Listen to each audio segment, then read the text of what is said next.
तो एनटीए ने कल सिलेबस रिलीज कर दिया है और आप तो बिल्कुल ठीक सुन रहे हो। ठीक है, जिन बच्चों को पता है अच्छी बात है, जिनको नहीं पता उनको मैं बता दूं कि अब आपको इंडियन इकोनॉमिक डेवलपमेंट भी पढ़ना पड़ेगा। कहने का मतलब आपको अगर इकोनॉमिक्स एज अ डोमेन ले रहे हो तो आपको 3 सब्जेक्ट पढ़ने पड़ेंगे, माइक्रो इकोनॉमिक्स, मैक्रो इकोनॉमिक्स और Indian economic development. NTA her bar and time पे जाके कुछ ऐसा मेजर धमाका कर देता है जहां पे बच्चों के साथ बहुत ज्यादा प्रॉब्लम आ जाती है, और स्पेशली इकोनॉमिक्स वाले स्टूडेंट के साथ, वो बच्चे जो इकोनॉमिक्स को एज अ डोमेन सिलेक्ट करते हैं। लास्ट टाइम एनटीए ने माइक्रो इकोनॉमिक्स इंट्रोड्यूस कर दी, अब इस बार जाके एक और धमाका कर दिया गया जहां पे इंडियन इकोनॉमिक डेवलपमेंट डाल दी गई, और अब आपके पास टोटल बुक हो गई है। अगर आप एक इकोनॉमिक्स के स्टूडेंट हो, इकोनॉमिक्स सिलेक्ट करके इस बार सीयूटी एग्जाम देना चाहते हो, तो आपको 3 बुक करनी पड़ेगी। बहुत ही मेजर चेंज है, जहां पे हम ये मेजर चेंज ऐसे भी देख सकते हैं। ठीक है, अगर आप ये देखोगे पूरी की पूरी पीडीएफ यहाँ के देखोगे तो आपको पता चल जाएगा कि यहाँ पे देखो कोर्स तीन तीन कोर्स दे रखे हैं। कोर्स 1 इंट्रोडक्टरी माइक्रो इकोनॉमिक्स, उसके बाद अगर मैं कोर्स सेकंड पे आता हूँ इंट्रोडक्टरी मैक्रो इकोनॉमिक्स, और ऐसे ही अगर मैं कोर्स 3 पे आता हूँ, दैट इज देखो ये रहा कोर्स 3, आपके पास इंडियन इकोनॉमिक डेवलपमेंट, और कोई ऑप्शन नहीं है, कंपलसरी है।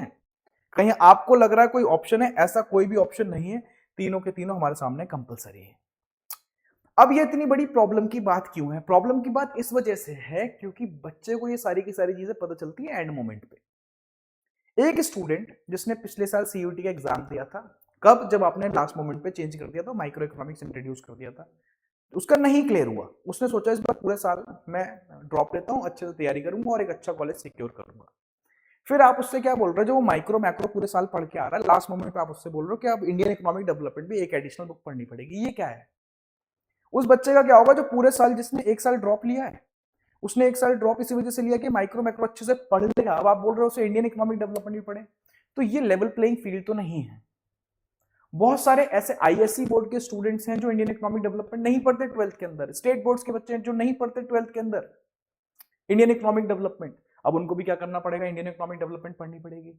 तो कहने का मतलब ये है, this is not the level playing field, इससे लेवल प्लेइंग फील्ड हो ही नहीं रही है। ठीक है, this is injustice to many students के इकोनॉमिक्स लेके तो उन्होंने गलती कर दी कि इकोनॉमिक्स को सर ऐसा डोमेन ले लिया, अब हमें 3 सब्जेक्ट्स पढ़ने पड़ेंगे, तो बच्चा इकोनॉमिक्स को लेगा ही नहीं। फिर इकोनॉमिक्स क्यों ले बच्चा?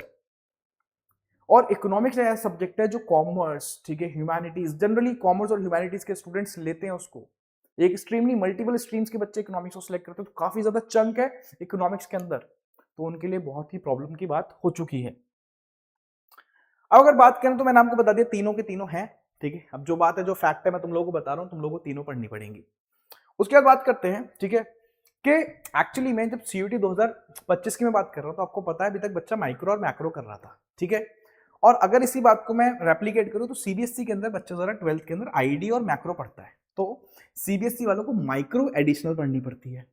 वेयर स्टेट बोर्ड और आईएससी बोर्ड के लिए एडवांटेज थी, क्योंकि सीयूटी 2025 के अंदर माइक्रो मैक्रो पूछी जाती थी, तो वो माइक्रो मैक्रो ही पढ़ के आते थे।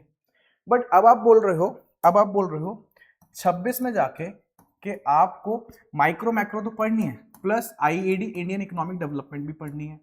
तो यानी इन लोगों के लिए भी एक बुक ऐड हो गई, कौन सी? IED Indian economic development. और सिर्फ इनके लिए नहीं, ड्रॉपर्स के लिए भी, क्योंकि वो ड्रॉपर्स क्या पढ़ते हुए आ रहे हैं? माइक्रो और मैक्रो। ड्रॉपर्स के लिए भी एक बुक ऐड हो गई, that is Indian economic development. तो ये तो कोई सेंस बनता ही नहीं है इस बात का कि लास्ट मोमेंट पे जाके बच्चा एक एडिशनल बुक और पढ़े। ये तो बिल्कुल अनफेयर हो जाता है। क्यों अनफेयर है? जहां पे और सब्जेक्ट्स के जो स्टूडेंट्स हैं वो 12th का सिलेबस ही पढ़ रहे हैं। ठीक है, जनरली उनकी 2 ही बुक आती हैं, जितने भी डोमेन्स हैं सबके अंदर मैं देखता हूं। ठीक है, 12th का सिलेबस ही रेप्लीकेट होता है सीयूटी एग्जामिनेशन के अंदर। बट इकोनॉमिक्स ही क्यों? इकोनॉमिक्स ही ऐसा सब्जेक्ट क्यों है जहां पे बच्चा 3 सब्जेक्ट पढ़ेगा, माइक्रो मैक्रो और इंडियन इकोनॉमिक डेवलपमेंट? तो ये तो अनफेयर है, लेवल प्लेइंग फील्ड है ही नहीं। चाहे आपको स्ट्रीम वाइज कंपेयर कर लो, चाहे सब्जेक्ट वाइज कंपेयर कर लो, इकोनॉमिक्स के स्टूडेंट्स के लिए लेवल प्लेइंग फील्ड हो ही नहीं रहा। अनफेयर है, ये इनजस्टिस है। ठीक है, इकोनॉमिक्स के स्टूडेंट के लिए। तो मैं चाहता हूं कि एक हम लोग आवाज बने, ठीक है, अपने इकोनॉमिक्स के स्टूडेंट्स के लिए। और सिर्फ मैं ही नहीं, मैं अकेला इस चीज को नहीं कर सकता, मैं अपने और भी जो जो भी टीचर्स है जो इकोनॉमिक्स पढ़ाते हैं, ठीक है, और भी जो बहुत सारे टीचर्स हैं जो बहुत अच्छा पढ़ाते हैं, सारे के सारे लोग इंडस्ट्री के अंदर सारे टीचर्स अच्छा पढ़ाते हैं, वो सब साथ में है और स्टूडेंट्स भी साथ में है। ठीक है, और एक मुहिम चलाते हैं। ठीक है, कहीं ना कहीं इस चीज को हमें चेंज करना पड़ेगा।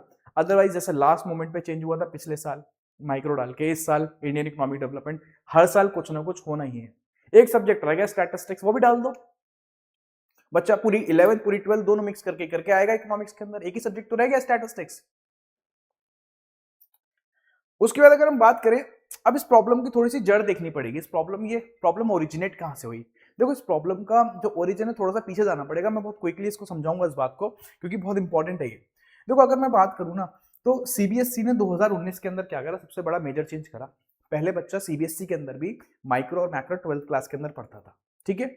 सीबीएसई ने क्या करा, 11th क्लास में इंडियन इकोनॉमिक डेवलपमेंट आती थी, वो निकाल के 12th में डाल दी, और 12th की माइक्रो इकोनॉमिक्स कहां डाल दी? 11th के अंदर, ठीक। ये बहुत मेजर सफल हो गया। यहां से सीबीएसई का सिलेबस और बाकी बोर्ड से, ठीक है, अलग हो गया, ठीक है। पहले यूनिफॉर्मिटी थी, अब यहां से यूनिफॉर्मिटी चली गई, और बोर्ड्स पढ़ा रहे हैं माइक्रो मैक्रो 12th के अंदर, सीबीएसई पढ़ा रहा है इंडियन इकोनॉमिक डेवलपमेंट और मैक्रो इकोनॉमिक्स, ठीक। उसके बाद ये चला आगे तक, ठीक है। फिर 2021 के अंदर, ठीक है, एक एग्जाम आता है CUCET, जो कि किस पे बेस्ड है, ठीक है, वो सीबीएसई का 12th क्लास का सिलेबस फॉलो करता है, ठीक है। अब जहां पे आईडी और मैक्रो के ऊपर एग्जाम्स बनने लगे, अब वो चला आगे, और वो 2022 के अंदर सीयूटी एग्जाम कहलाता है। अब सीयूटी एग्जाम के अंदर इकोनॉमिक्स का जो एग्जाम था, उसके अंदर इंडियन इकोनॉमिक डेवलपमेंट और मैक्रो इकोनॉमिक्स के बेसिस पे बनने लगा एग्जाम।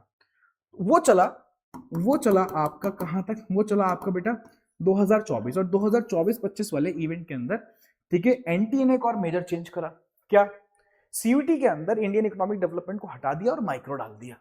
तो यहाँ पे जो चेंज आया, यहाँ पे चेंज क्या है बेटा, माइक्रो के साथ हमने किसको डाल दिया? मैक्रो को डाल दिया, ठीक है, एनटीए ने।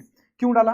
हो सकता है एग्जाम का कॉम्पिटेंसी लेवल बढ़ाना हो, एग्जाम को थोड़ा सा और डिफिकल्ट बनाना और उसका थोड़ा सा लेवल बढ़ाना हो, मान लेते, चलो यहाँ तक बात मान लेते हैं। बट ये चेंज भी जो आपने करा, ये भी, ठीक है, लेवल प्लेइंग फील्ड मेंटेन नहीं करता, ये भी अनफेयर है। क्यों?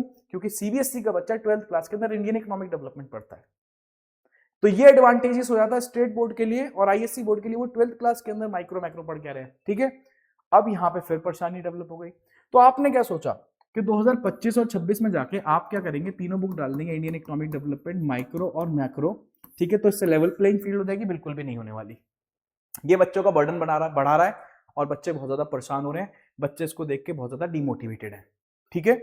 तो ये सिर्फ बच्चों के लिए नहीं, बच्चों के पेरेंट्स के लिए, ठीक है, उनके टीचर्स के लिए जो पूरे साल मेहनत करते हैं, बच्चों तो पूरे साल मेहनत करता ही करता है, ये उनको डिमोटिवेट करने का ही तरीका और कुछ भी नहीं है। तो मैं चाहता हूं, ठीक है, कि आज हम सब लोग मिलके, ठीक है, जितने भी टीचर्स हैं, जितने भी स्टूडेंट्स हैं, सब एक कॉमन वॉइस रेज करें, ठीक है, इसके अगेंस्ट, ताकि हम लोग इसको चेंज करवा पाए, इसको रिवर्स बैक करवा पाए। सॉल्यूशन इसका यही निकल के आता है कि अगर आपको ये चेंज करना था तो आप ऑप्शन डाल दो, ठीक है, कि आप या तो आईडी सिलेक्ट कर लो या माइक्रो सिलेक्ट कर लो। अगर आपको सीयूटी एग्जामिनेशन देना, मैक्रो कॉमन रख दो, आईडी और माइक्रो के अंदर आप क्या दे दो? ऑप्शन प्रोवाइड कर देते। सीबीएसई बोर्ड वाला बच्चा आईडी ऑप्ट कर लेता, अदर बोर्ड वाला बच्चा माइक्रो ऑप्ट कर लेता, क्योंकि वो 12th में वही पढ़ गया रहे। ये भी एक सॉल्यूशन था, ठीक है। तो काफी सारे सॉल्यूशंस इसके बन सकते थे, but this is not the solution कि आपने उसको कंपलसरी कर दिया। यहाँ पे आप चॉइस दे सकते थे, जैसे अकाउंटेंसी के अंदर दी हुई है। अकाउंटेंसी के अंदर कंप्यूटर बेस्ड अकाउंटिंग जो है, उसके अंदर आपने चॉइस दी हुई है, ठीक है। यहाँ पे भी चॉइस मिल जाती बच्चे को, बच्चे के लिए आसानी हो जाती, बच्चे को पूरा सिलेबस नहीं पढ़ना पड़ता। तो this is not fair at all, ये बिल्कुल भी फेयर नहीं है। तो मैं चाहता हूं आज हम सब लोग मिलके, सारे के सारे लोग मिलके एक मुहिम चलाएंगे, ठीक है, क्या कि एक हैशटैग चलाएंगे कि सीयूटी इकोनॉमिक सिलेबस चेंज का एक हैशटैग चलाना है तुम लोगों को ट्विटर पे, इस वीडियो के नीचे, सब जगह जहां भी पॉसिबल है, जो भी प्लेटफॉर्म्स तुम यूज करते हो सब पे जाके, क्योंकि मैं तो इसको चलाने वाला हूं, क्योंकि मैं इस मुद्दे को ऐसे नहीं छोड़ूंगा। इस मुद्दे के साथ मैं एंड तक खड़ा रहने वाला हूं, आप लोगों के साथ मैं एंड तक खड़ा रहूंगा। और ये इस बार का नहीं है, पिछली बार भी देख लिया, इस बार भी देख लिया, ये अगली बार भी होता रहेगा। ये सिर्फ तुम्हारी और मेरी बात नहीं है, ये सारे स्टूडेंट्स की बात है जो इस बार एग्जाम्स में बैठेंगे। तो कहीं ना कहीं हमें ये चेंज इस बार इंप्लीमेंट करवाना है, ठीक है। और ये ठीक अकेले मेरे से नहीं, अकेले तुमसे नहीं, सबसे मिलके होगा, ठीक है। बोलते ना, be the change you want to see. तो आज, ठीक है, वो चेंज जो तुम देखना चाहते हो वो तुम्हें अपने आप से स्टार्ट करना पड़ेगा। तो हम सबको मिलके एक कलेक्टिव वॉइस रेज करनी है, ताकि एनटीए इस डिसीजन को, ठीक है, वापस ले। और वो कैसे होगा? हम सबको मिलके क्या करना है? हम सबको मिलके मेल करनी है, ठीक है। मैं आपको कुछ मेल आईडीज दे रहा हूँ, यहाँ पे हम मेल करेंगे, ठीक है, अच्छे तरीके से एनटीए से बात करेंगे, एनटीए से बोलेंगे कि आप इस डिसीजन को प्लीज वापस लीजिए, या बच्चों को ऑप्शंस प्रोवाइड कराइए, ठीक है। तो हम सब मिलके मेल करने वाले, तुम लोगों को मेल करना, और जब भी तुम लोग मेल करो तो इस वीडियो के नीचे जाके कमेंट जरूर करना है कि सर वी हैव मेल्ड, हमने मेल कर दिया है। जब तक हम ये सब डिसीजन नहीं लेंगे तब तक ये चेंजेस नहीं आने वाले। तो मैं आशा करता हूँ, आई होप तुम लोग इस चेंज में साथ हो, ठीक है। इसको मेल करोगे, इस हैशटैग को चलाओगे ज्यादा से ज्यादा, ताकि ये ज्यादा लोगों तक पहुंचे। और इस वीडियो को शेयर करो, जितने लोगों तक पहुंचेगी जितनी ही वीडियो शेयर होगी, ठीक है, उतनी ही बात बच्चों तक पहुंचेगी और बच्चे इसके अंदर पार्टिसिपेट करेंगे। ठीक है, तो मैं एक और वीडियो लेके आऊंगा जहां पे मैं और डिटेल में बात करने वाला हूं। टिल देन इस वीडियो को शेयर करो सब जगह, मेल करो और हैशटैग चलाना स्टार्ट कर दो। खुदा हाफिज।